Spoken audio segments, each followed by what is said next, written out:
আসসালামু আলাইকুম রহমতুল্লাহ। আলহামদুলিল্লাহ, সকলেই ভালো আছেন। আজকে আমাদের একটু ভিন্ন রকম আয়োজনের ব্যবস্থা করা হয়েছে শফিক ভাইয়ের, রুবেল ভাইয়ের কারখানাতে। তো সেখানে আমাদেরকে দাওয়াত দিয়েছে, আমরা সেখানে উপস্থিত। তো খাওয়া দাওয়ার বিষয়টা হচ্ছে হাতে তৈরি রুটি এবং গরুর নেহারি, সেটা তারা বানায় আমাদেরকে খাওয়াবে, এই জন্য আমাদের দাওয়াত দিয়েছে। আমরা সেখানে গিয়েছি, তো একটু মজা করলাম, এটাই আপনাদের মাঝে একটু শেয়ারও করব। আসলে বিদেশ বাড়িতে এগুলো খাওয়া হয় না, দেশে থাকতে অনেক খাওয়া হয়েছে, কিন্তু এইভাবে আমরা যে করব এটাও আসলে অনেক কষ্টের বিষয়। তো আমরা সকলেই আসলে পরিশ্রম করেছে অনেক।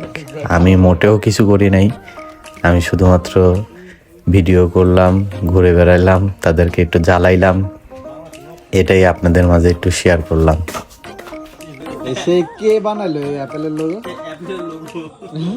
বাজারে না রুবেল ভাই আরে বাজারে ঋষি পাল্লা উঠতে তো বাইরে ঢোকে না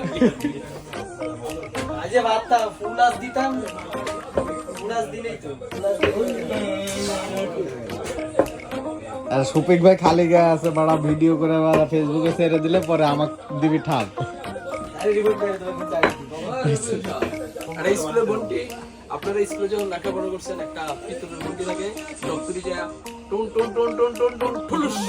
সত্যি বলতে অনেক দিন পরে এমন খাবার খেলাম, অনেক ভালো লাগলো, মজা হয়েছিল অনেক। শফিক ভাই, রুবেল ভাই, আপনাদেরকে অসংখ্য ধন্যবাদ। আপনারা সত্যি অনেক কষ্ট করেছেন, অনেক পরিশ্রম হয়েছে, এটা বলার কিছু নেই। অনেকগুলো রুটি বানিয়েছেন, যেটা আসলে রুটি বানানো অনেক কষ্টের কাজ। এটা আসলে আমরা না বুঝলেও মেয়েরা বুঝে। তারপরও আপনারা বানাইছেন, এটার জন্য আপনাদেরকে দ্বিতীয়বার বললাম যে অনেক ধন্যবাদ। আর একটা কথা হচ্ছে, আপনারা যারা ভিডিও দেখতেছেন অনেকেই আছে আমার মতো প্রবাসী। তো প্রবাসী ভাইরা যদি এমন কিছু করে থাকেন তো অবশ্যই কমেন্ট করে জানাবেন।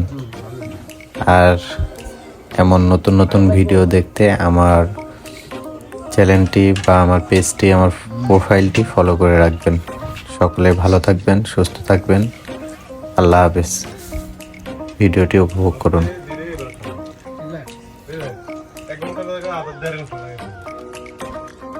কার্টুন ছেড়ে দেবো, টম এন্ড জেরি কার্টুন।